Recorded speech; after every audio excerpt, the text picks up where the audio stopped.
conversation today. I'm Leslie Meisner, Director of Marketing here at Mosaic. A couple of quick housekeeping notes. We welcome your questions.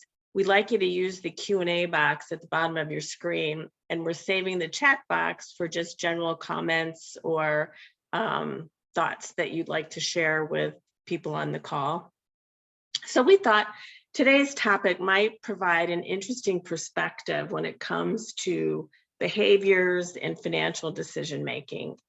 While we're investment managers and financial planners, we also take into account the whole person in addition to their financial situation, meaning it's not just about the numbers, but it's also about values, beliefs, philosophy, experience, and needs and goals. The driving force behind our mission is Jennifer Aronson, founder of Mosaic Phi. For those of you who don't know Jennifer, she is that rare breed of female investment professional with great intuition and great compassion. She has her MBA from the Chicago Booth School of Business. She's a CFA, and she has almost 30 years of experiencing managing money and doing financial planning. In our business, there's no substitute for education or experience. Knowing how to navigate markets through different economic cycles is critical. So here's Jennifer. Thank you, Leslie. Hi, everybody. Thank you for joining our conversation today. We're really excited to have Mara Heichman, who is a certified professional coach and energy leadership master practitioner. When Mara presented this topic to our mastermind group a couple of months ago, it occurred to me that the different energy levels that people have around money is a really important element in how we work with each of our clients. And I thought, what an interesting topic for our friends and clients to think about and perhaps create some self-awareness. And so here we are today. So to get the conversation going, I'm happy to introduce our speaker, Mara Heichman. Mara is dedicated to helping her clients discover their potential. She works with people of all ages on issues such as transitions, building confidence, career direction, strengthening relationships, communication, and much more. For her clients to discover their potential, Mara helps them identify their obstacles, clarify their goals, and maintain accountability for achieving these goals. It takes a results-oriented and compassionate coach like Mara to guide her clients every step of the way. So welcome, Mara. Thank you. Thank you so much for having me. Jennifer, I want to thank you. First of all, it has been fantastic working with you and knowing you for the last 7-8 years, but collaborating with you today for the first time. And Leslie Meisner, it has been wonderful meeting you over the last few months and collaborating with you on this. Leslie is also an IPEC certified trained coach. And so talking with her and working with her on this really helped strengthen today's presentation. So I so appreciate that. Without any further ado, I'd like to start off with a couple of polls, just to kind of get an idea of what people are feeling and thinking about money and what is already playing into it. So I'm going to start by coming here. The first poll, who or what influenced you the most with regard to your values about money? You can check any of them, any and all of them. And if you have any kind of books or podcasts or something that's interesting, we'd love to see it in the chat. Please share it in the chat. People are always looking for new things. Okay, I see our attendees are giving this some thought. Excellent. Any polls coming in? Anyone? Anyone? Yeah. Great. They're working.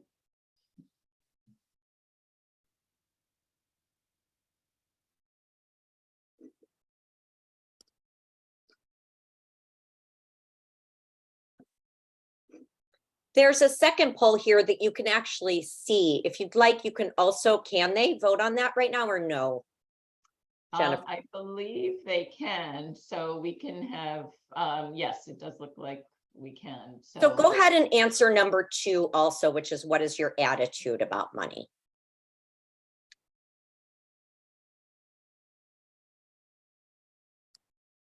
What do you think? Should I move on, or is the poll, are we able to We're launch it? almost done. Oh, great. Another one, few more seconds.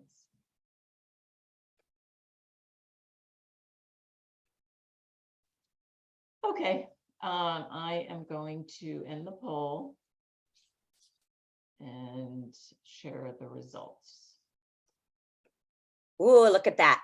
Okay, so parents, a high influence, partners, work self-taught. I love that people have learned finances throughout their life. Attitude about money, empowered by working with them and managing them feels overwhelming.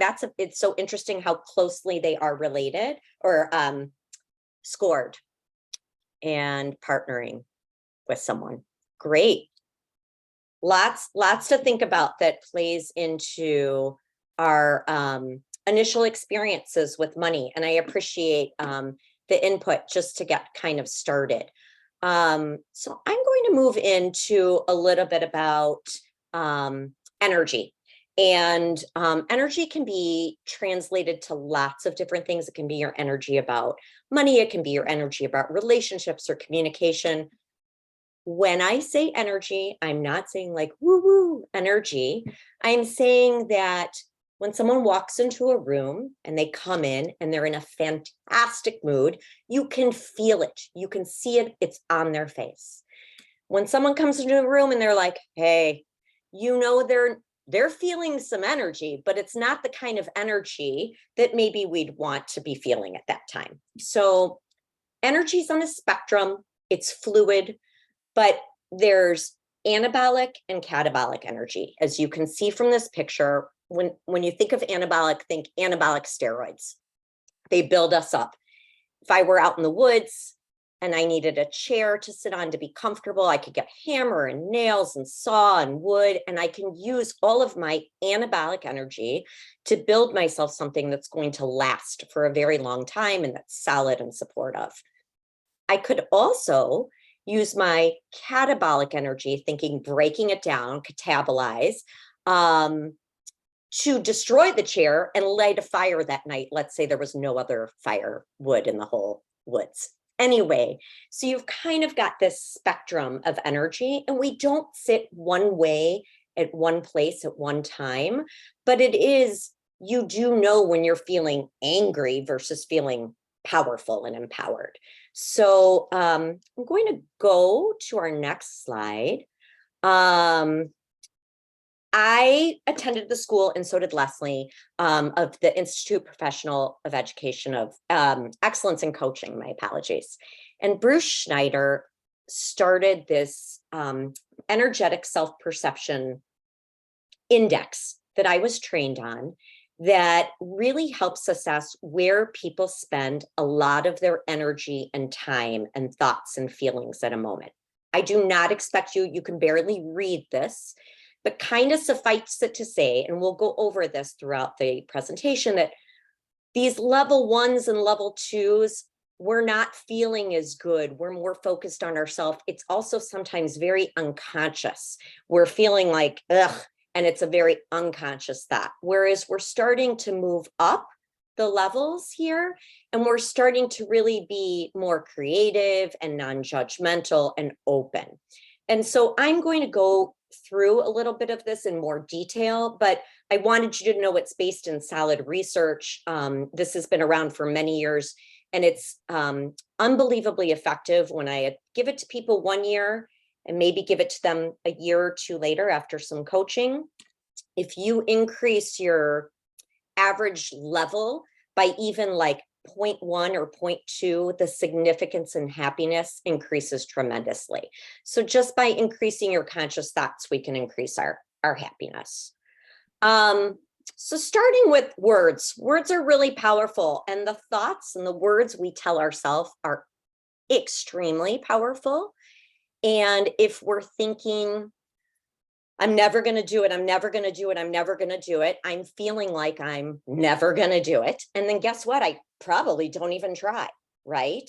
Or I don't even try, and then I feel badly that I don't even try. And then I think, oh, I should have tried. And it can go around. Whereas I think, going back to that book, I think I can, the little red engine that could, if we're really believing that and feeling that, we're acting differently and we're interacting with life differently. So Mara, maybe you could give the attendees like a more concrete example of kind of a real life situation of how that cycle plays itself out. Right. So if I'm thinking that I'm never going to have enough money to retire, I'm never going to have enough money to retire, I'm not going to be able to retire, I'm not going to be able to retire, I'm probably feeling pretty stressed all the time, right?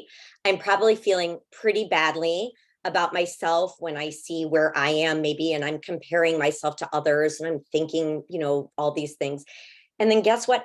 I might sabotage and not even try saving in the first place. Or I might save, but I'm not even like joyfully living. I'm so anxious and nervous about the savings, right? That I'm thinking I can't even enjoy the money I have. And it goes around and around. Around and around. So let's talk about levels. Okay, we're going to start with level 1. There are 7 levels.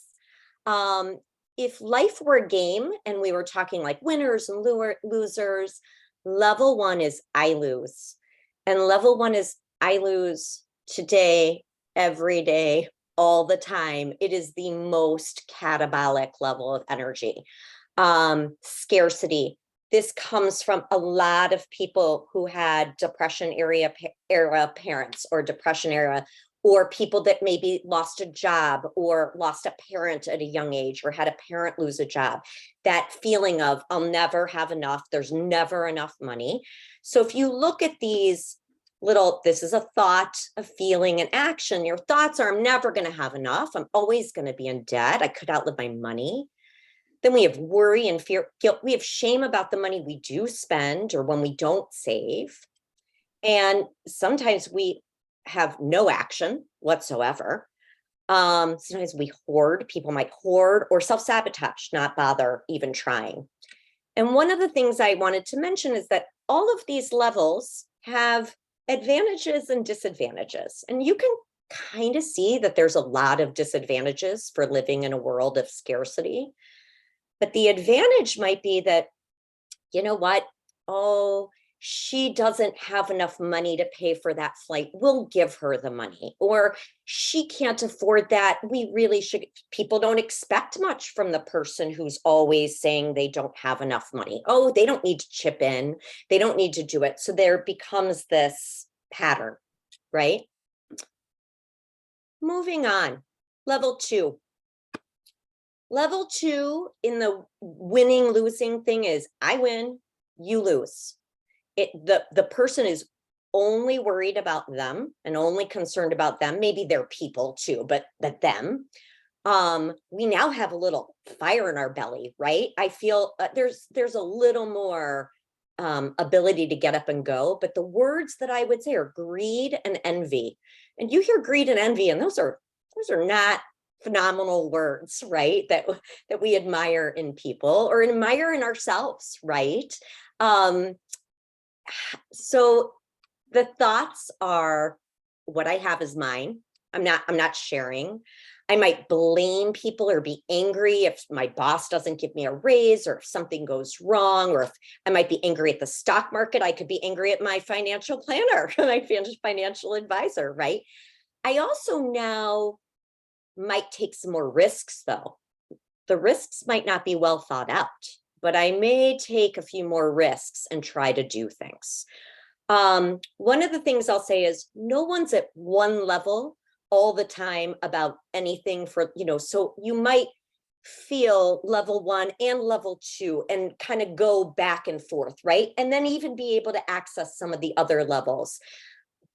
So I just wanted to kind of let you know that as we're starting to move up this. So again, advantages, someone might actually be able to make something happen. Someone might be able to make their business take off a little bit or make a little bit of money. They also might burn out. I'm kind of thinking of like Bitcoin. If, like you're taking risky behavior, right? Level 3, there's a little more anabolic energy in this. The win and lose is I win. I'm taking care of myself now. If you win, that's okay too. I'm not really concerned about you, but I'm totally fine if you win. Somebody has a little bit more control. They're feeling responsible for their own bills and their own finances and things like that. But when you think the word control, I mean, I think control, right? I don't think joy and happiness. I would say, it's interesting. I think a lot of clients come to us sort of at this phase of, their the spectrum of how they feel about their personal financial situation. And they come to an advisor or planner because they want to start getting control over their situation. Absolutely. But a lot of times it's still a very uncomfortable topic, a very uncomfortable aspect of their life to think about. But For it's not a bad level to be, because you're now starting to take control over.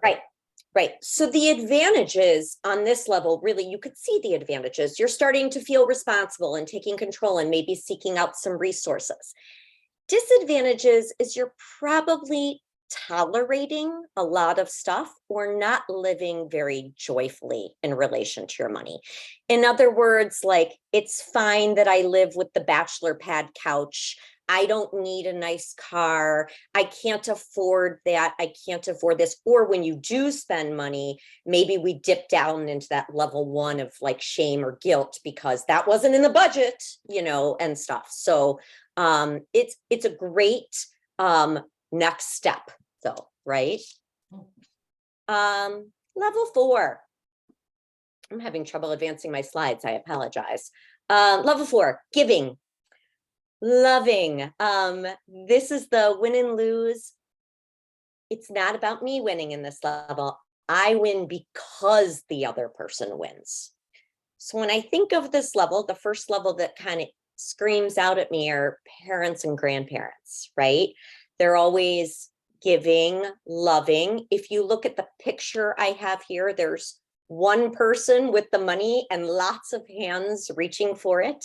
And it feels good to give, right? Our thoughts are we're concerned for others. We're feeling very loving and compassionate. And this doesn't have to just be to others. It can be to charities. It can be to organizations. There's so many things that people do. We're feeling helpful. We're feeling like we're being of service to people. Advantages, wow, we're definitely feeling more joy. We're being giving, we're being loving. Disadvantages, I mean, a lot of burnout, a lot of resentment, a lot of, I gave them money and yet they didn't do such and such, or, no one ever helps me out when I need help, etc. So there's this ability that when we're not giving to ourselves, right, we're being drained.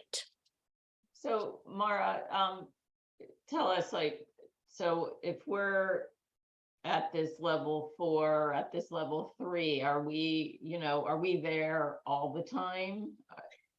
So, right. So again, we are not, right? Like, we are never in one level. And in fact, 4 and 1 can often be very connected, right? Like that, because you spend so much time giving, and then you're exhausted, right?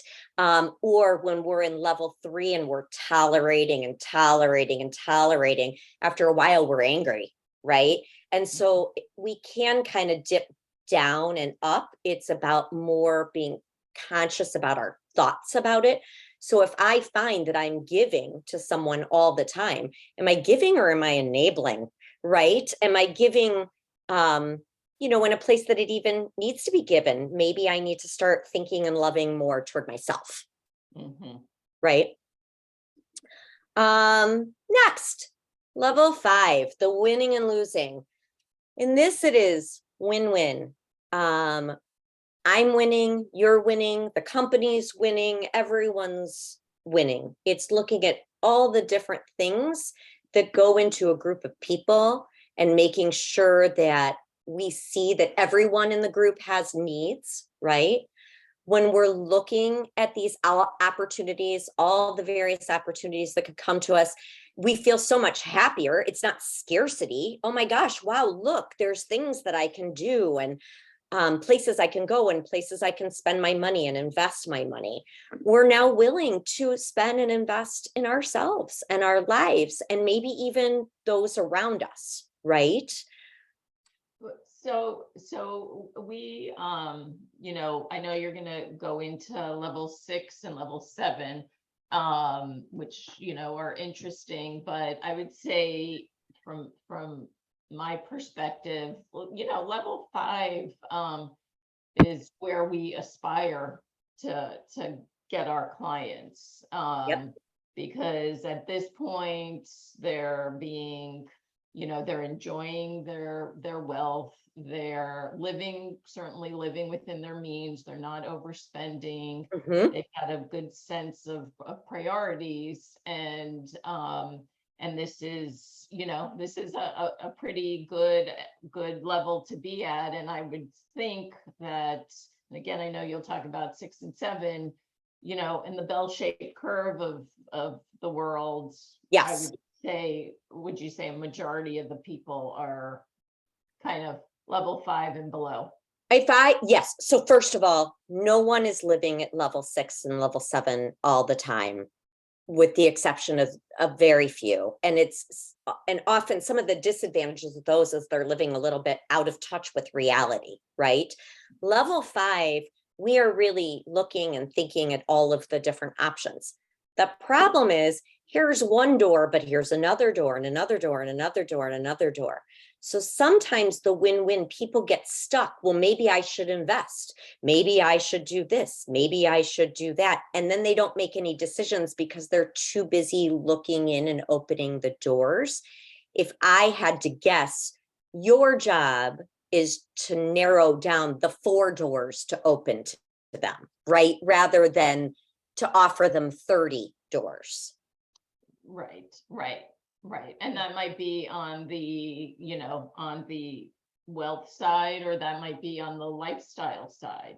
Right. So I think of, you know, when, you know, clients are in this state, they're making decisions about their career. Maybe they're done with the big corporate job, you know, the lucrative yet stressful big title job, Yep. to consider something different. And they're feeling good enough and confident enough about their situation that they can make those decisions. Right. Right. And then it's a win-win for everyone. It's a win-win for their nest egg. It's a win-win for their family. It's a win-win for their sanity and mental health. And you helping bring all those opportunities and all those different stories together, and making sure that they pick the one that works best for them. Right. Yeah, absolutely. Going into level 6. Level 6. So everyone wins at this point. And this is like everyone wins. I'm going to kind of say level 6 and level 7 together, but instead of those hands grabbing before, these are all the hands together, and it's everyone. And it's realizing that when I spend money or I save money, that it impacts so many different people, and that we're all really connected. When you kind of get to this level, first of all, there's this more peaceful feeling, right? And we might access our gut at this point. Instead of looking at all those doors opening, we might listen to our gut and see what our gut says, which door we should really go with. And that's kind of a way, you know, you just know, or it just feels right. And, you know, obviously it's not so risky at this point. It's more really felt and thought about. And if we go into level 7, you could think about money as being a social construct. I fear to talk about this with Jennifer on the line, but what if you think about money as monopoly money, that it doesn't even exist, that I could just play with it, and yes, I might lose something, but I might create something absolutely amazing.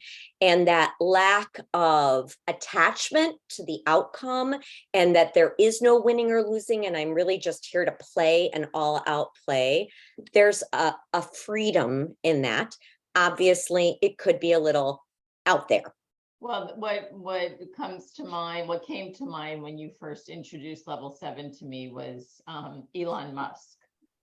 And he is one of probably the few people in the world that probably lives most of his life at level 7. He has no concern about being, whether he's the richest man in the world or about to go bankrupt.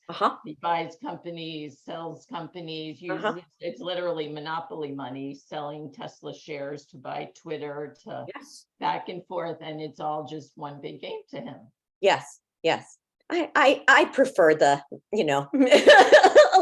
I prefer a little bit more of a hold on it, right?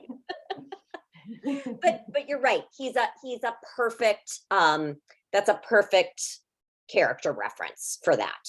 So if we were to look at all of these levels kind of in a row, the 1 through 7. So when I look at 1, 3, 5, and 7, those are much more of our thinking levels. I'm fearful. I'm thinking about all my fear. I'm thinking of all the ways to control, or I'm rationalizing.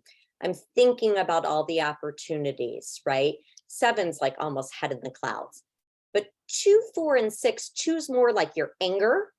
4's more very loving, and 6 is more that intuition. So, sometimes it really helps to kind of look at where you are. And if you're in your head about something, or in your chest about something, it might help to just try to even access those other thoughts or feelings you might have about it, just to help kind of understand how you might move up and down the ladder a little bit during the day, or when stressful events happen in your life.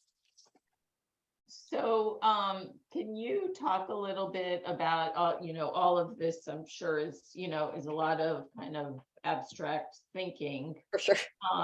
And obviously the attendees here today are interested in having, creating some self-awareness for themselves and understanding, where do they fit on the spectrum, and how can they improve their relationship with money, whatever that might be. And of course they could always hire a coach like you to help them along the way. But do you have some, more concrete ideas or things that you can, provide to Absolutely. attendees and how they can create this self-awareness? Yeah, absolutely. So I'm going to go to my next slide. So the first thing is examining your current energy toward money, and maybe all the different things that have gone into it. And guess what? If you have a lot of scarcity or greed, it's okay to have it, but it's also important to recognize it, right? So first, it's looking at where you are, right? Where you currently are. The next thing that's so important is to know what your values are, and making sure that your money spending is in alignment with your values. So if you say that vacationing is really, really important to you, but you went, down the street to the motel last month, and that's the only vacation you've taken this year, then you don't really value vacation. So you're at least not spending your money that way. Well, it's really interesting, when Leslie and I were talking about this event and kind of brainstorming about it, I'm in this fortunate position where I'm working with clients, and like I said at the beginning, their relationship to money plays a really significant role in how much they can enjoy their wealth or not. Right. And so she kind of asked me about, the thinking about clients that are along the spectrum. And and again, I think level 5 is where, most of us optimally are at. Agree. And so she asked, well, what about the clients that you think are at level 5? What about them, gets them to that point. And it has nothing to do with the amount of wealth that they have Huh? at all. Mhm. But as I thought about it, I thought they know their values. Mhm. They know what's important to them when it comes to how they spend their money, Mhm. and they know what is not a priority. Mhm. And the clients that are most comfortable with their situation absolutely spend their money that is in alignment with their values. Yep. And what is not important to them, they don't bother with. Right, And so therefore, they have everything they want right, because that's where they're spending their money. So there's no issue with scarcity. right, right. You don't not have anything that you want.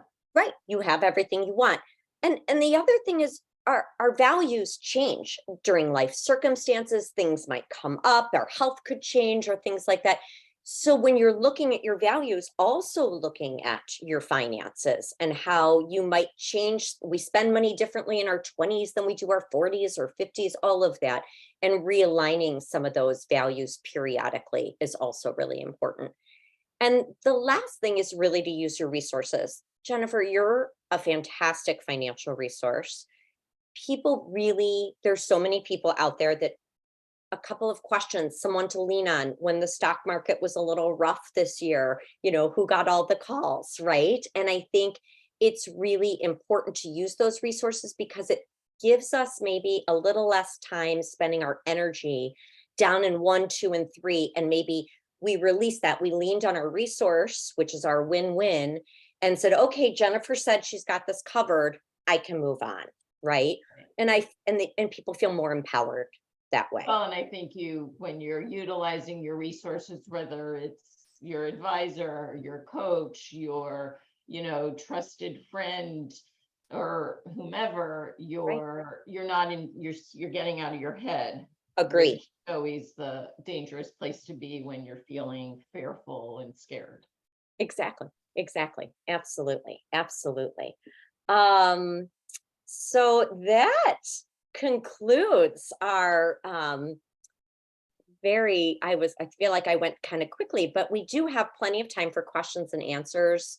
Q&A. If anyone has any questions, you can feel free to type it in the Q&A on your screen. I'd be happy to answer any questions. So would Jennifer. Mara, I have a couple questions Sure. can I run those by you? Please. So earlier in one of your examples, you mentioned that, running out of money during someone's lifetime is level 2. Mhm. It's also running out of money during one's lifetime is also the most common fear that most retirees have. Mhm. So how does one mitigate that or overcome that? So, and I would say it's level 1, and I think it was on my level 1 slide, the fear of outliving our money. I think that fear of outliving our money is like a worst case scenario, right? It's the worst case scenario. And if every time I got into a car, I thought, I'm going to die today, I'm going to have a car accident, I am likely not going to make it through too many drives. And I think if we wake up every day and say, I'm going to outlive my money, I'm never going to have enough money, I'm going to be in a Medicaid nursing home, we're probably not focusing on the things that we do have control over. And I'm not saying never think about it and it's not real, it's a possibility, right? It can be a possibility, but it's kind of that what if worst case scenario possibility that leads us to not taking a lot of action and being empowered and using our resources and feeling like we can change how we're living. So Mara, along those lines, so how do we handle a situation where a client is afraid they're going to outlive their money? Well, we have very concrete tools. We show them what their situation is and how they can, how their projection, how their life is expected to pan out based on concrete numbers and information. But as a coach, if you have a client that comes to you and says, this is my biggest issue, I'm just petrified I'm going to run out of money, what are some of the things that you do to work with that client or guide your client to to try to move away from that level 1 fear? So a lot of it would be just examining the storyline that they're telling themselves, and the storyline that they've been telling themselves. They're probably for a very, very long time.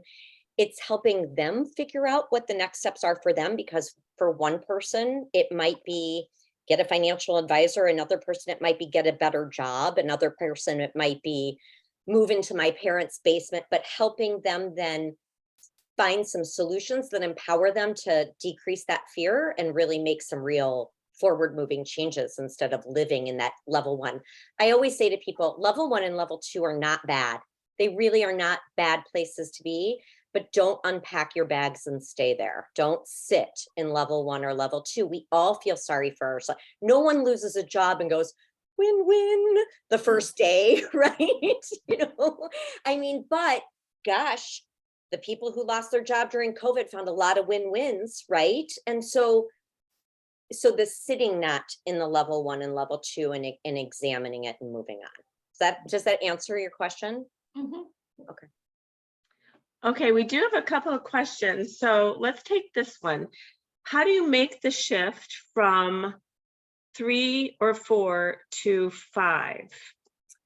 So 3, I think of 3 as it is what it is level.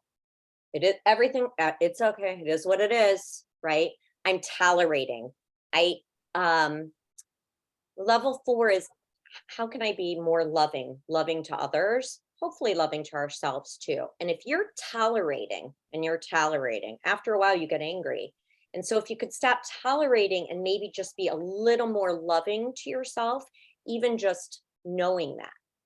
The other thing is that the jump from 3 to 5 is actually pretty easy, because it really is, you're in your head, you're thinking about all the ways to control. Well, instead of thinking things as problems to control, think of them as opportunities, shifting a little bit of that perspective. And I would think it's a lot of like for us, as I said, we have a lot of clients come in at that level 3. They're trying to get control, but they do move into that 1 and 2 fearful. Am I going to run out of money? I really shouldn't take that that vacation, or I shouldn't quit my job even though I'm unhappy. And so it's So right there, whenever anyone's saying I shouldn't, right, we're shaming ourselves, right? We're not being kind to ourselves. So when we're saying I could choose this opportunity, or I could do that, we're thinking a little bit more anabolically and more of from a building standpoint than tearing it down. oh, that's a really good point. Yep. The next question, what if I feel like I have what I want, but I am ignoring my debt? So Jennifer, what would you say? I'll let you answer this one first. I'm sorry, what I didn't see the. What if I feel like I have what I want, but I am ignoring my debt?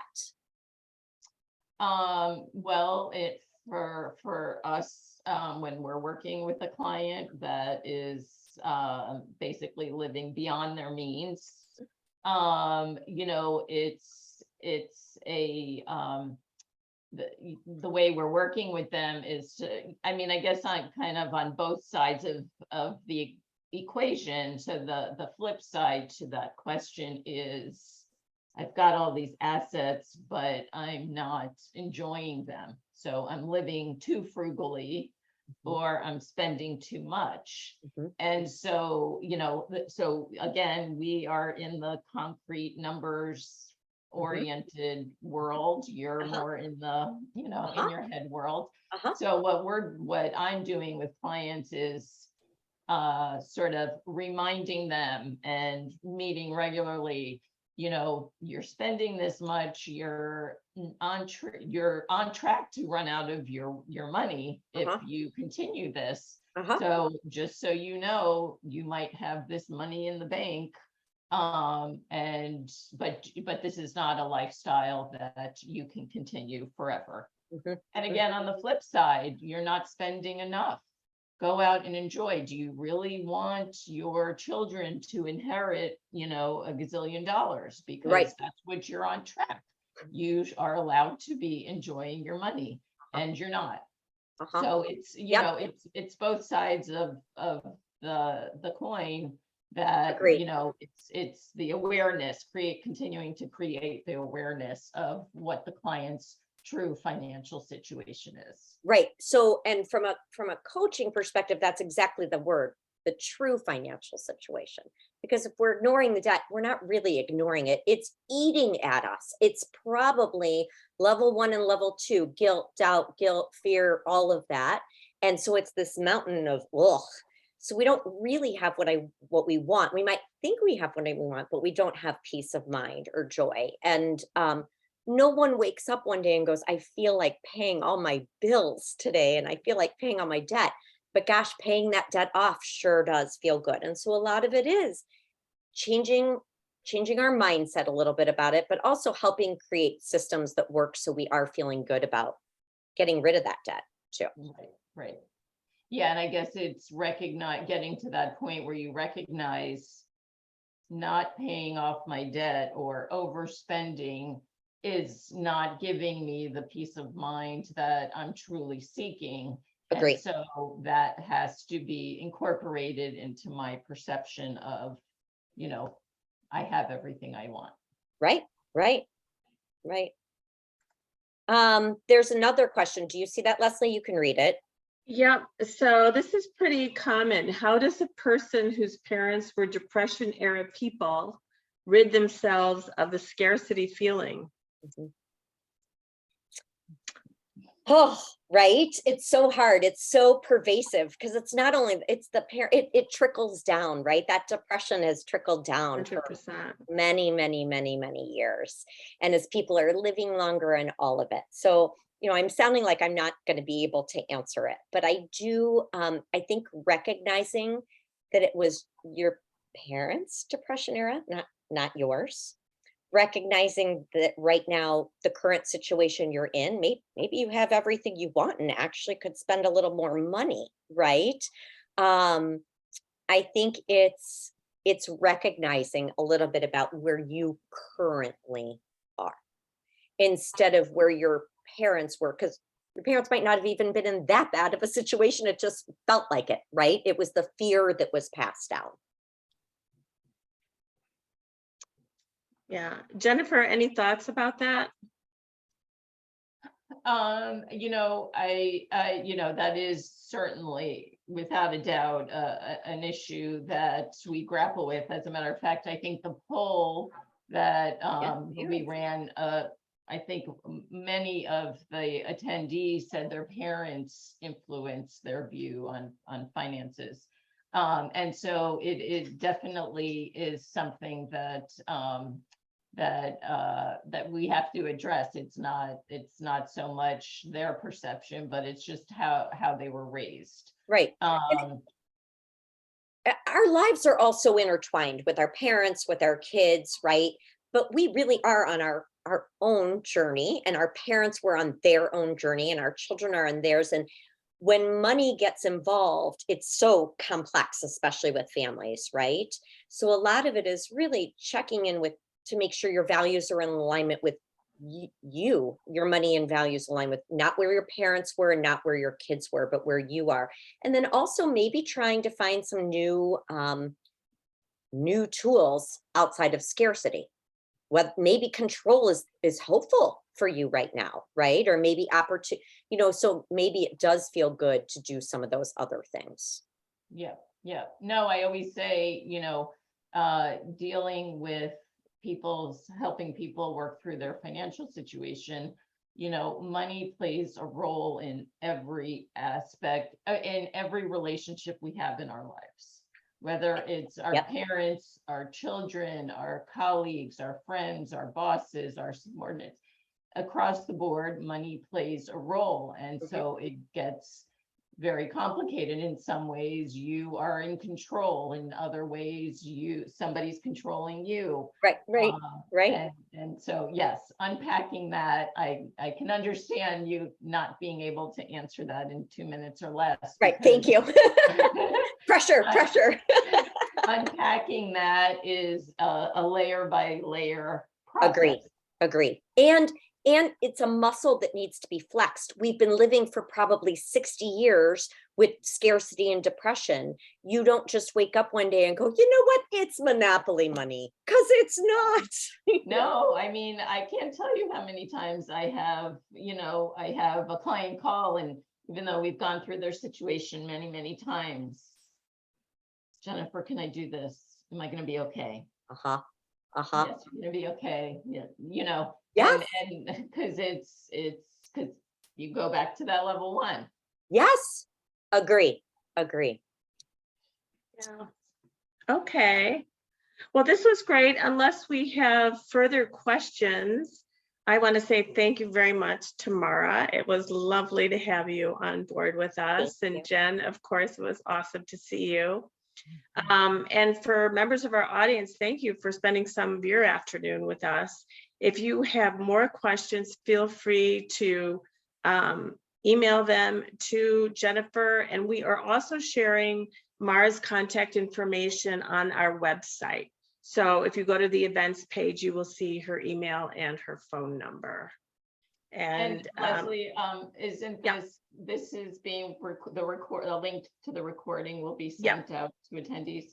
Yeah, we'll be sending that, and it will be on the website as well. Great. Well, thank you so much. And thank you all for spending your afternoon with us, and happy Wednesday. Thank Yeah. you. Yep. See you later. Bye. Bye.